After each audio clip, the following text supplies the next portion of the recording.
భారత ప్రధాని మోదీ ప్రధానమంత్రిగా 12 సంవత్సరాల విజయవంతమైన పాలన పూర్తి చేసుకుంటున్న సందర్భాన్ని పురస్కరించుకుని కేంద్ర మంత్రి భూపతిరాజు శ్రీనివాస వర్మ శ్రీ సోమరామంలో స్వామివారికి ప్రత్యేక అభిషేకాలు పూజలు నిర్వహించారు.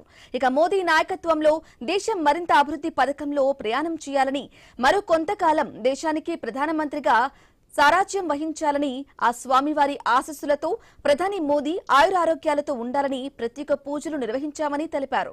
ఇక రాబోయే 3 ఏళ్లు మోదీ ప్రధానిగా కొనసాగుతారన్నారు. వచ్చే ఎన్నికల్లో మోదీ నాయకత్వంలో దేశం సుభిక్షంగా ఉండాలని పేర్కొన్నారు.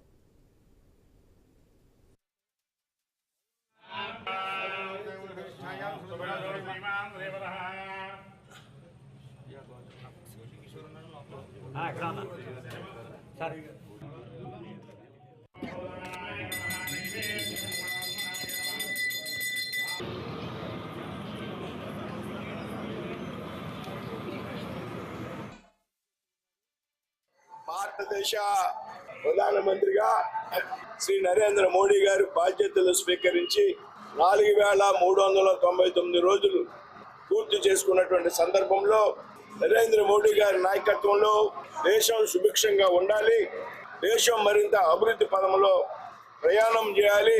మరింత కాలం పాటు ఆయన ప్రధానమంత్రిగా ఈ దేశానికి సారథ్యం వహించాలి. ఆయనకి భగవంతుల ఆశీస్సులు ఎప్పుడూ ఉండాలి. ఇవాళ పెద్ద ఎత్తున పూజలు హోమాలు నిర్వహించడం జరిగింది. స్వాతంత్రం వచ్చిన తర్వాత భారతదేశానికి అత్యధిక కాలం ప్రధానమంత్రిగా కొనసాగినటువంటి వ్యక్తిగా నరేంద్ర మోడీ గారు నమోదు అయ్యారనేటువంటి విషయాన్ని కూడా ఈ సందర్భంగా చెప్పడానికి సంతోషిస్తుంది. ఈ పర్యాయం ఇంకొక 3 సంవత్సరాల అవకాశం ఉన్నది.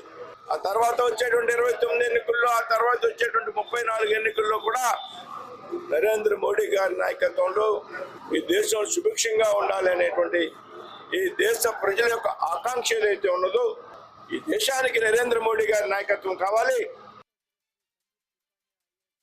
బీహార్లో జరిగిన ఘోర రోడ్డు ప్రమాదంలో మృతి చెందిన నెల్లూరు జిల్లా